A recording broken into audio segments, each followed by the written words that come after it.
Le rocher des trésors du château de Chantilly. Là, je l'ai vu, c'est juste immense, hein. D'ailleurs, quand tu l'avais sorti, tu m'en avais parlé, j'avais regardé, je me suis dit, waouh, les projets grandissent. Là, vous célébrez véritablement l'architecture, mais pas que. Il y a d'ailleurs à un moment donné aussi un travail de la lumière, au travers un feu d'artifice, je crois. Artifice, exactement, Ouais, ouais, ouais. c'est ça. Et là, c'est pour ça que je trouve, moi, ça m'a évoqué un peu l'idée d'œuvre totale. On a l'impression que là, il n'y a aucun sens, aucune forme que vous vous interdisez. Bon, ce qui est un peu particulier dans ce projet, c'est que je suis originaire justement de Chantilly. Quand j'étais petit, il y avait des grands événements qui s'appelaient les Nuits de Feu. En fait, c'était un grand spectacle pyrotechnique qui réunissait les plus grandes industries de la pyrotechnie. Il y avait énormément de gens de tous les milieux qui venaient profiter de ces spectacles. Malheureusement, ça a dû s'arrêter. Et suite à ça, moi, j'ai proposé mes services. On a beaucoup échangé avec les différents intervenants. Et on a réussi à proposer un double spectacle. Donc, on a raconté l'histoire du XIe siècle jusqu'au XIXe de ce château, qui est quand même le deuxième musée après le Louvre en termes de peinture et de dessin, en termes de richesse. Quand vous arrivez sur un site pareil, qui est quand même un parc dessiné par le nôtre, avec cette histoire, vous devez faire un grand spectacle. On avait l'expérience, on avait donc tous les corps de métier réunis. Donc on a associé du vidéomapping, qui était l'acteur principal, du spectacle vivant, de la cavalerie, de la La lumière, cavalerie. du son. Oui, en fait, Ok. ils ont un des musées, un des plus grands musées du monde, d'ailleurs, du cheval. Et on a associé aussi de la pyrotechnie. Donc, quand vous avez un public qui se déplace comme ça, qui prend le temps de se déplacer, qui paye un billet, quand vous avez des institutionnels qui investissent pour valoriser leur patrimoine, vous devez faire un grand spectacle. Hum. C'est en ça, je pense, que tu parles d'œuvre totale et ça fait partie de nos plus grandes réalisations. On a pris énormément de plaisir, on s'est mis à un niveau voilà, où on a finalement tout mis dans ce projet. D'ailleurs, quand tu parles de l'une de vos plus grandes réalisations, forcément, ça attire le regard de possibles commanditaires. Mhm, Ça attire, j'imagine, aussi le regard de vos concurrents. Il y a quelques entreprises bien sûr. en France, certaines plus petites, plus jeunes, quelques-unes un petit peu plus grosses. J'imagine que ceux-là doivent commencer à vous regarder avec un peu plus Bien sûr. de sérieux. Vous vous Bah, connaissez entre vous, j'imagine? j'espère avec respect et bienveillance. Oui, En tout oui. cas, oui, bien sûr, on est tous dans le même milieu. Je pense qu'on ouvre aussi des marchés. On a chacun un peu des univers assez distincts, même si parfois on se mélange. On se retrouve évidemment en compétition. Mais il y a quand même beaucoup de respect entre nous. Nous, on passe beaucoup de temps forcément à regarder ce que font Bien les sûr, ouais, autres, ouais. sans forcément voilà, se mettre la pression. Il faut savoir aussi cultiver son univers et sa singularité C'est vrai que finalement. vous, aujourd'hui, vous êtes beaucoup sur le patrimoine. C'est un de vos grands... Pas que. Oui, pas que. En fait, c'est suite, je pense, au Rocher des Trésors, au spectacle Ah du ouais. château, où d'un coup on a ouvert, on s'est dit, bah tiens, il y avait vraiment des choses qui nous intéressaient En tout cas, là-dedans. vous avez creusé ce sillon C'est quand ça, d'autres entreprises ont plus creusé peut-être la marque. Oui, exactement. oui. Et en fait, on est ouvert vraiment à tous les environnements. Il y a beaucoup de choses intéressantes On peut à apprendre. l'imaginer. Voilà. Alors, il y a, j'ai noté aussi les fresques lumineuses de l'Aiguille Rouge. Alors là, c'est une installation résolument immersive aussi, Oui, pas circulaire, mais non, immersive dans le sens c'est un bloc, c'est ça. hein, c'est ça? C'est intéressant parce que on parle donc de la montagne des Alpes. C'est un environnement qui a surtout accueilli de l'activité sportive. Il y a une offre culturelle qui est finalement un peu en dessous. Et là, les choses sont un peu en train de changer. En fait, ce qui est assez amusant dans ce projet, c'est que c'est certainement l'un des vidéomappings les plus hauts perchés en France, puisqu'on est Oui. à 2800 mètres en haut du Ah funiculaire.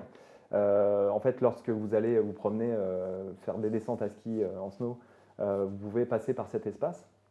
Et en fait, c'est des lieux qui ont été déjà créés pour l'entretien du matériel des télécabines, mais qui sont majoritairement vides et en fait qui sont propices à ce genre d'installation. Et nous, ça nous permet justement de valoriser la région, le savoir-faire. Et on s'est rendu compte que ça avait beaucoup d'intérêt. En tout cas, depuis 2 ans, là, ça marche très bien. Voilà, il y a beaucoup de choses à faire là-bas. D'ailleurs, c'est une question que j'ai envie de te poser, que beaucoup de mes étudiants m'ont posé ou ont posé aux intervenants que j'accueillais dans mes cours. Mhm. C'est comment vous trouvez vos commanditaires? Souvent, c'est eux qui viennent vous chercher Alors oui, ou... je vais te dire, ouais, c'est Ouais. surtout comme ça que ça se passe. En fait, nous, on a des environnements qui nous plaisent plus que d'autres, dans lesquels on va aller essayer de s'engouffrer, mais ça nécessite quand même un engagement de notre part. c'est vrai que le bouche à oreille est majoritairement ce qui fait notre cœur de métier. Vous n'avez pas quelqu'un d'expert en développement, En de vente marché oui. non, on n'est pas à ce niveau-là. En fait, Ouais. on reste quand même à échelle humaine. Oui, ça reste échelle humaine, on le voit avec les locaux. Hein. C'est ça, Oui. exactement. À Montreuil, on le rappelle. Mm. Alors, une pièce aussi, on en avait parlé je crois, quand c'est sorti, qui m'avait pas mal impressionné pour l'impact visuel. C'est vrai que les tonneaux, ça marche. Ouais, ça marche. Et pas que. Alors, je pense, les tonneaux de Rome avec Trois-Rivières, ça c'est Martinique. Martinique. Hein. Ouais, donc, on voit que vous voyagez. Hein, pour un voyage que vous qualifiez de sensoriel, où c'est la question un peu d'une atmosphère, on peut imaginer qu'il y a encore l'odeur du rhum, même si on ne fait plus de rhum là, mais on le fait à quelques mètres. Hein, c'est ça, exactement. Ouais. Et c'est là dédié d'un savoir-faire à un autre. J'ai noté l'importance de la musique. Et même si vous êtes des gens d'image, Antoine Giré et toi, il y a beaucoup dans vos expériences, vos spectacles, il y a toujours de la musique. Il ne faut pas oublier qu'on fait de l'audiovisuel, donc c'est intimement lié. Dans le cas de la Martinique, c'est assez fascinant parce que c'est une grande maison, Trois-Rivières, qui fabrique du rhum depuis des années. En fait, c'est vraiment une culture particulière.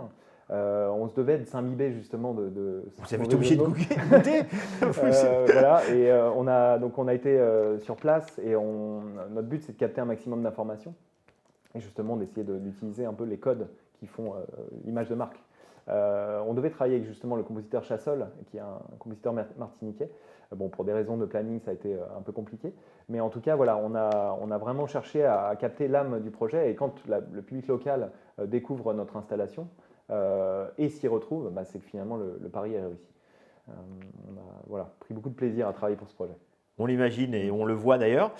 Alors, un projet avec sa petite spécificité, l'Interactive Box. Je ne sais pas où c'est, mais là c'est une question d'interaction. Ouais. Ce qui arrive dans votre travail, que pas non plus systématique, loin de là. Hein. C'est ça. Mais là, vous avez vraiment joué le jeu de l'interaction. C'est ça. En fait, l'interactivité à l'heure du jeu vidéo, ça a un réel intérêt dans des installations. Alors, il y a encore quelques freins, notamment au niveau des technos et des budgets surtout.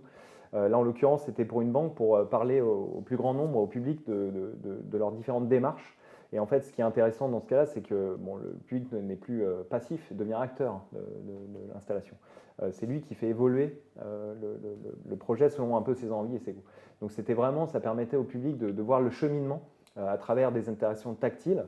Donc, on crée tout un design graphique dans lequel on va associer du motion design et des capteurs qui fait que quand on approche la main, ça déclenche du visuel. Et voilà, le spectateur progresse et ça lui permet de suivre un peu le différent cheminement qui est proposé. Pour nous, il y a un champ des possibles qui est énorme dans les années à venir là-dessus. Alors, je sais que tu es joueur ou as été joueur, tu as encore le temps de jouer un petit peu ? Un peu, ouais. Quand on co-dirige une entreprise, mais j'imagine que vous avez tous les deux des applications graphiques et vous êtes encore les mains dans le cambouis. Hein. Toujours. Oui, toujours. Ouais, d'ailleurs, c'est intéressant quand tu parles d'interaction à l'ère du jeu. Avant, il y a encore des applications dédiées à la création interactive. Aujourd'hui, finalement, c'est des applications qui sont juste dédiées au jeu, mais qu'on utilise pour faire des créations interactives. Je pense à Unreal et Unity. Hein. Ce sont des outils formidables. Qui nous permettent justement de proposer de nouvelles possibilités. Il faut savoir juste choisir quel est le bon logiciel. Justement, la question, Unreal ou Unity pour vous ? Pour nous, Unreal. On a commencé sur Unreal, Unity et en fait, on s'est rendu compte que Unreal avait un moteur de rendu qui était plus puissant. Et une communauté aussi qui est vraiment épatante. Ce qu'on dit. Voilà.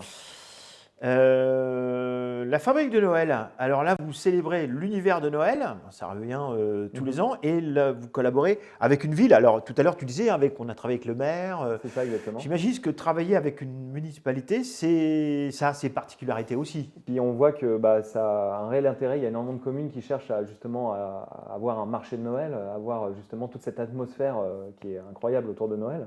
Ça devient finalement un exercice de style pour nous. C'est important de pouvoir travailler sur ce genre de projet. En tout cas, ce qui est génial dans cette atmosphère, c'est que finalement, ça participe à rendre les gens plus heureux. Et ça, c'est une motivation première. Donc, on aime beaucoup travailler dans ces environnements-là. Ouais.